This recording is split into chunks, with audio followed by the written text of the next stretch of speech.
Nama almarhum Jojon di panggung hiburan tanah air bisa dibilang tak ada matinya.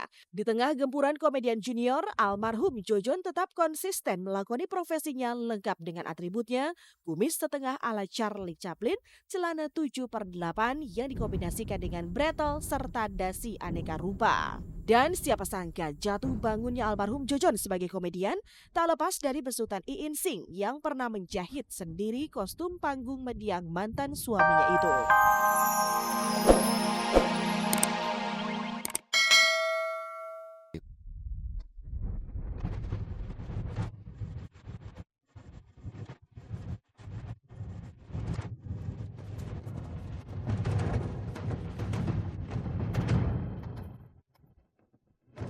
Lumrah memang jika ketenangan istri muda mulai terusik oleh rongrongan anak-anak dari istri terdahulu. Barangkali inilah yang membuat Henny Mariana terkesan gerah ketika adik Jojon dan adik-adiknya mencoba menanyakan keberadaan sang ayah. Lantas benarkah hal ini dipicu lantaran Henny cemburu?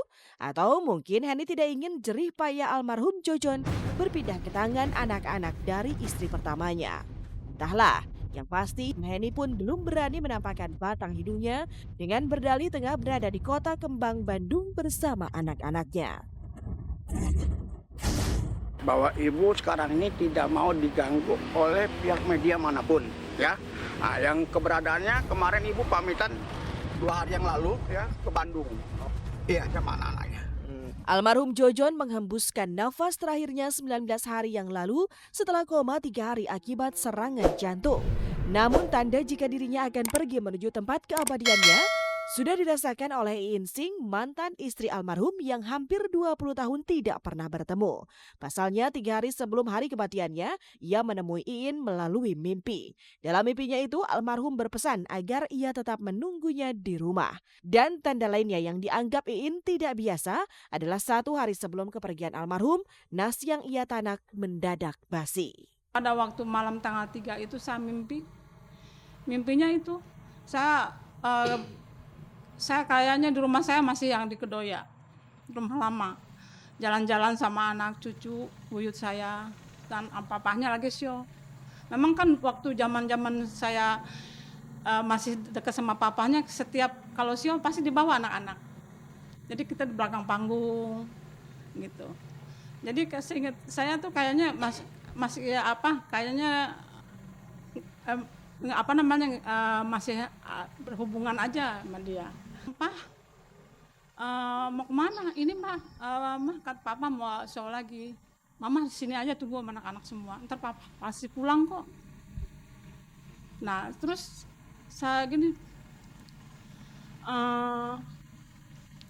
Mil, Ir, kok papa nggak pulang-pulang ya? Ya kata suruh tunggu di sini, nggak tanya. Pergi benar, pergi. Jadi nasi kok entar basi, kenapa ya? Ada apa ya? Itu satu hiasan kali, cuman firasat ya. Jadi ninggalin kita, itu istilahnya mau ninggalin kita, jadi udah mimpi duluan.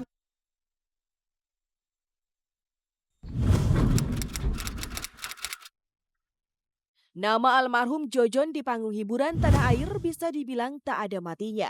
Di tengah gempuran komedian junior, almarhum Jojon tetap konsisten melakoni profesinya lengkap dengan atributnya, kumis setengah ala Charlie Chaplin, celana 7/8 yang dikombinasikan dengan bretel serta dasi aneka rupa. Dan siapa sangka jatuh bangunnya almarhum Jojon sebagai komedian tak lepas dari besutan Iin Sing yang pernah menjahit sendiri kostum panggung mendiang mantan suaminya itu.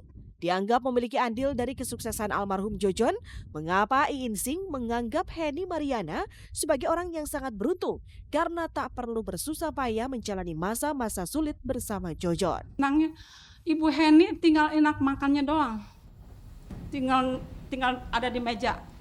Yang ngelola saya dari nol, dari susah. Harus ingat itu, susahnya saya yang merintis dari nol. Kalau saya kan udah bekas mantan ya. Mbok anak-anak dirangkul lah.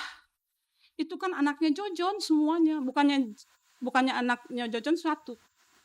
Anaknya Jojon banyak. Apalagi ya dari saya aja 6. Saya nggak mau istilahnya anak saya, kok anaknya Jojon hebat, ada nama, tapi anaknya begini aja. Karena tidak welcome, tergantung mereka. Dan ya enggak.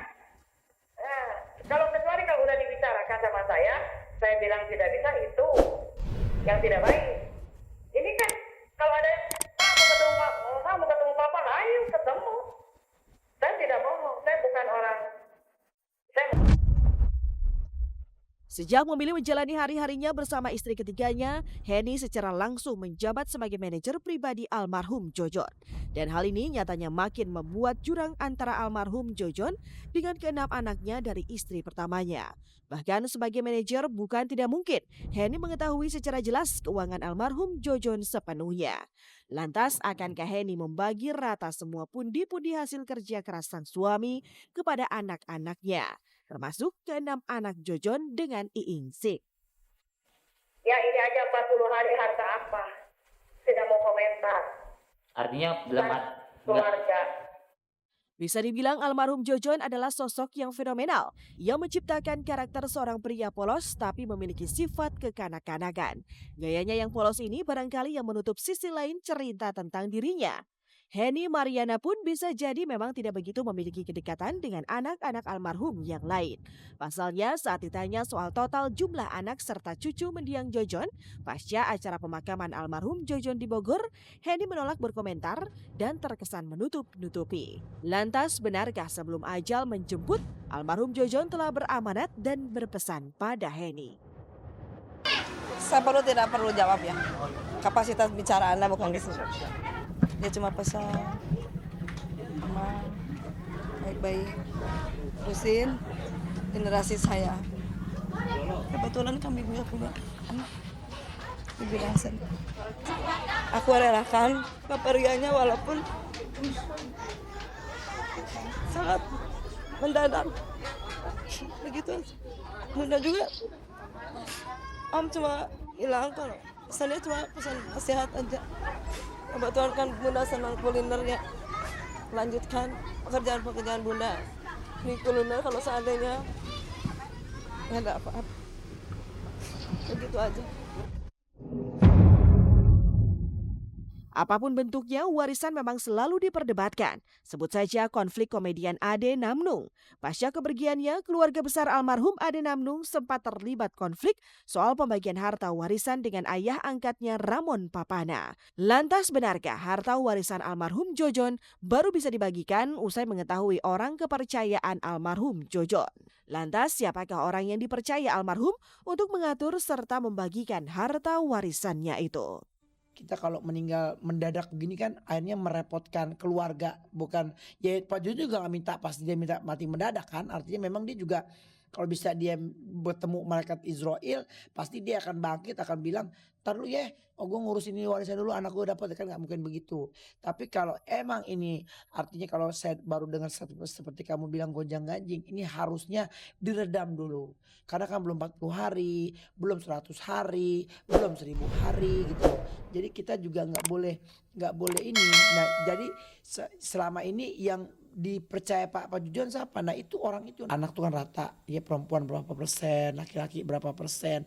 Oke lah kalau untuk istri yang pertama atau berapa kita kan nggak tahu, udah nggak dapat jatah. Tapi kan yang istri terakhir ini harus dapat begitu. Pewaris papa nih, maaf nih, pewaris bukan apa-apa. Doa, ngedoain orang tua.